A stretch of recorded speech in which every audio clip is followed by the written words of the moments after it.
Right now, a historic capital transition is playing out in India's equity markets. Foreign institutional investors, or FIIs, have dumped billions of dollars of local shares over the past quarter. In any other era, this scale of flight would have sent the index into a tailspin. But this time is radically different. A massive structural firewall of domestic retail flows, powered by systematic investment plans, or SIPs, is absorbing the selling pressure. This retail wall acts like a massive economic shock absorber, preventing a deep capitulation. This matters because it signals a fundamental shift in market dynamics.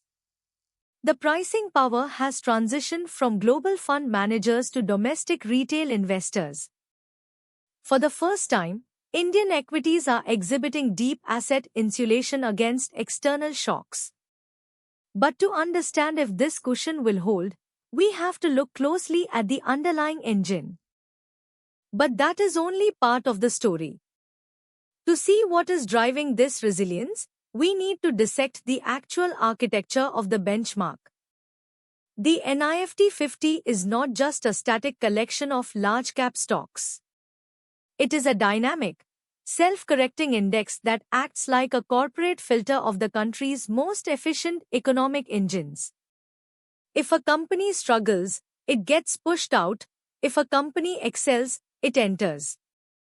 Heavyweights like Reliance Industries and HDFC Bank anchor the index, providing massive ballast. Think of these anchors as keeping a giant vessel steady in turbulent waters. When global storms hit, these blue-chip giants prevent the entire portfolio from drifting. Understanding their earnings health is critical because they dictate the index's beta. If these structural pillars hold their ground, the broader market remains insulated from panic-driven down cycles. Here's where the margin metrics become interesting when we look at the corporate balance sheets. Despite persistent global inflation, banking giants like ICICI Bank and technology leaders like Infosys are showcasing remarkable operating margin resilience. This stability isn't accidental. It is the result of massive pricing power and aggressive cost optimization. Think of operating margins like the engine efficiency of a vehicle. Even when fuel prices spike, a highly optimized engine still delivers high mileage. ICICI Bank has managed to maintain a strong net interest margin by optimizing its credit mix, while Infosys continues to secure large deals to offset wage inflation. This financial strength provides high earnings visibility, giving institutional investors a level of comfort during periods of global volatility. The next signal comes from management's capital allocation and the broader regulatory environment. Over the past 5 years, corporate India has systematically deleveraged, leaving balance sheets exceptionally clean. This process is like cleaning out a warehouse's old debt liabilities before undertaking a massive expansion. Because of this cleanup, top-tier corporates are well prepared to fund their capital expenditure cycles using internal cash reserves rather than expensive debt. Meanwhile, the Reserve Bank of India, or RBI, has maintained tight control over systemic liquidity to keep inflation in check. This restrictive monetary policy acts as a quality filter, ensuring that only the most robust businesses with strong cash flows survive and expand, while weaker, highly leveraged firms are priced out. Now look at how the broader sector is reacting to the global macroeconomic backdrop. The Federal Reserve's cautious stance on interest rates has triggered a major global capital rotation. Foreign institutional investors, or FIIs, are pulling capital out of emerging markets to chase yielding assets in safer jurisdictions. In the past, this massive capital flight would have triggered a severe market correction. However, the domestic systemic liquidity engine continues to churn out billions of rupees every single month. This dynamic is like a classic tug-of-war where one team is pulling with manual effort, while the other team is backed by an automated winch. The continuous inflow of local retail capital is providing a steady, mechanical pull that counteracts the foreign selling pressure. That leads us to a bigger question regarding terminal risk and the valuation premium. Because the local market has defended these levels so aggressively, NIFT's valuation multiples remain high compared to its historical average and global peers.